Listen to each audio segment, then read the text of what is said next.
Hello, and welcome to the Bearded Horror Review. My name is Dan, aka the Boogey Man, and on this show I'll watch a horror movie, either classic or a new release, talk about some good points, some bad points, if there are any of either, give it a rating out of 10 if I remember to do it, and let you know if I think the film is worth a watch or not, in my humble opinion.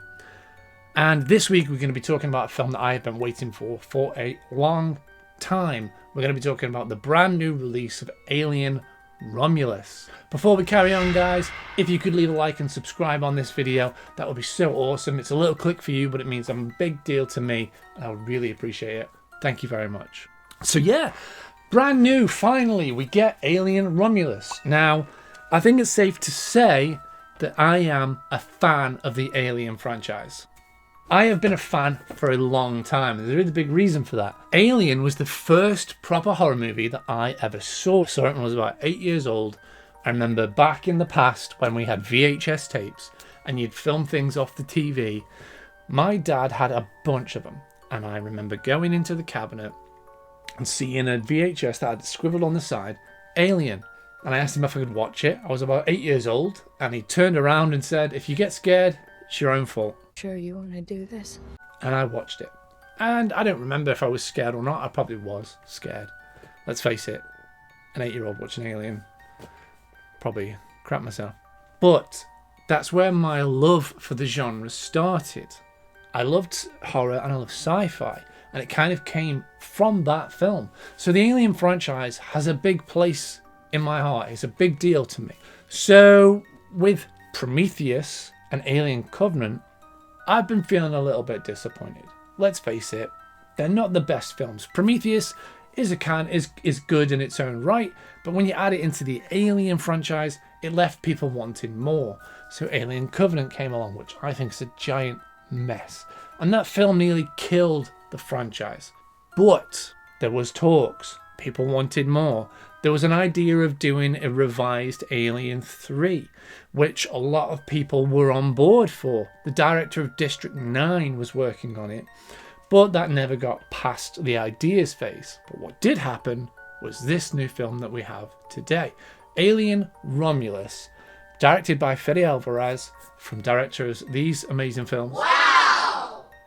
He has crafted a new story. It's set between Alien and aliens, and it is about a ragtag group of people coming face to face with xenomorphs. And so going ahead, since it was released today at time of recording, I will say, if you don't want to know anything about this film at all, potential spoilers, I'm going to do my very best to avoid any kind of spoilers. But like in my last review when I talked about Longlegs and Trap, the film has just come out, so if you don't want to know anything at all, there might be potential here for spoilers. For me to review it and talk about anything with any kind of substance, there might be spoilers, but I will try and avoid them. So this is your warning. If you don't want to know anything at all, go away, watch the film, and come back and watch the review. So, all that out of the way, let's go Alien Romulus. So what's the plot? A group of people that live on a colony out in the middle of nowhere, working for Weyland-Yutani, are never going to leave. They feel like they're stuck there. The company isn't a great company. Everyone knows at this point, if you are an Alien fan, that Weyland-Yutani are not a good or moral company in any way. And this small group of people find out that there is a space station that must have drifted towards their planet, and it is in decaying orbit above their planet. They feel like if they can go there, salvage some of the technology that's on board, they can use that technology to escape where they are for good. You want to break in and steal highly regulated equipment. Get away, go, leave, never have to come back. They will escape their lifelong servitude for Weyland-Yutani and be able to see the sun for the first time. It's obvious that these people are young and they've grown up on this planet. And when they get inside the space station, all hell breaks loose because xenomorphs. So I will say this about the film. The aesthetic, especially for the previous films and in the timeline, so Alien and Aliens, is on point. They have really nailed the look of the film. All the technology, everything, the ship, the sets, wonderful, really well done. It's a gorgeous looking film. The direction, visually, fantastic. Outside of that, the plot is paper thin. What I've told you of the plot, it doesn't really progress further from there. Is that a good thing or a bad thing?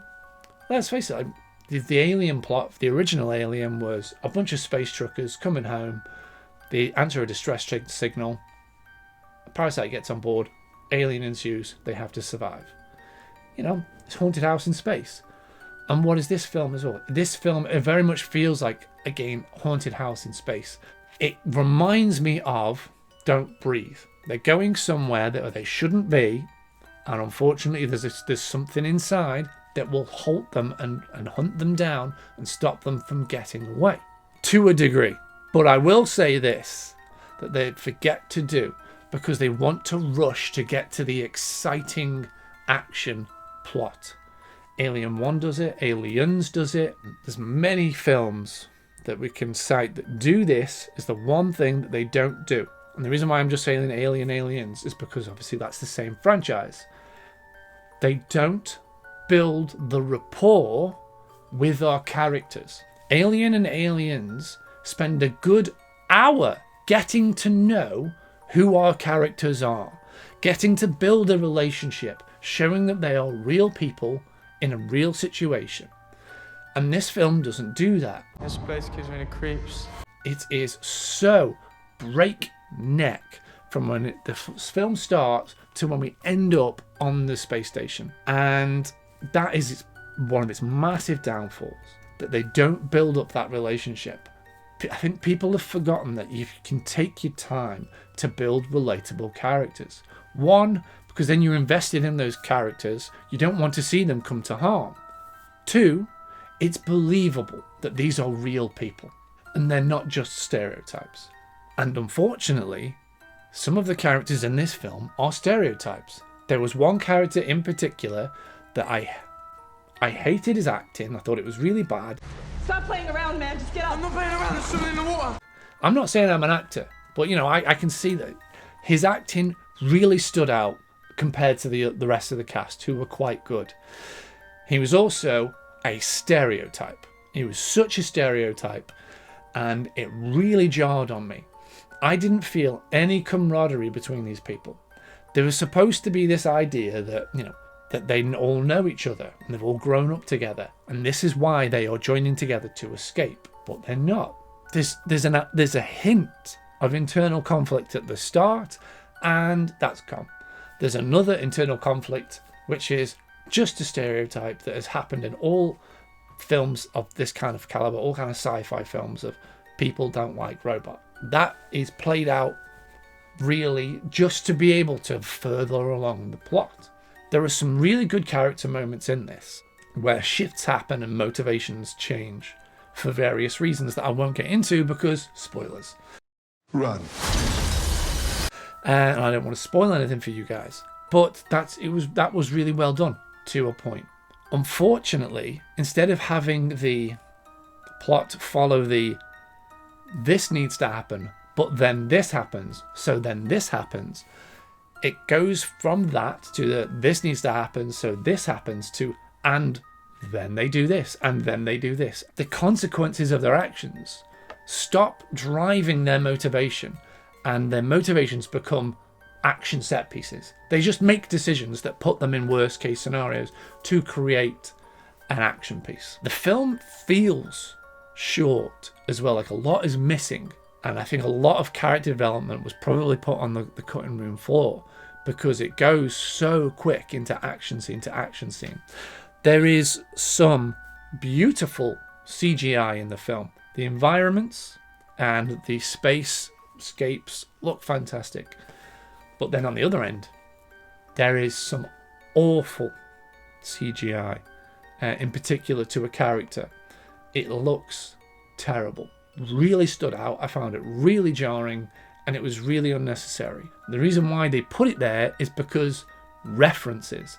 They reference the earlier films, and they just jam in these really on-the-nose references that just take you out of the film. They don't need to be there. They stick out like a sore thumb, they don't fit. Unfortunately, it really soured the film for me. This film could have been incredible. They've tried to tie a lot of stuff together of plot lines, because let's face it, the Alien timeline and plots and stuff got a bit murky. They've really tried to tie stuff together that they didn't need to.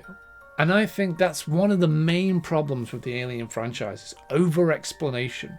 They want to explain where the xenomorph comes from. They want to explain how things adapt and how they're created and how they're birthed and their life cycle and all this stuff and where they've come from, how they created, what we can do, why Weyland Yutani want them outside of the bioweapons division, what do they actually want them for, what's the weapon they're after.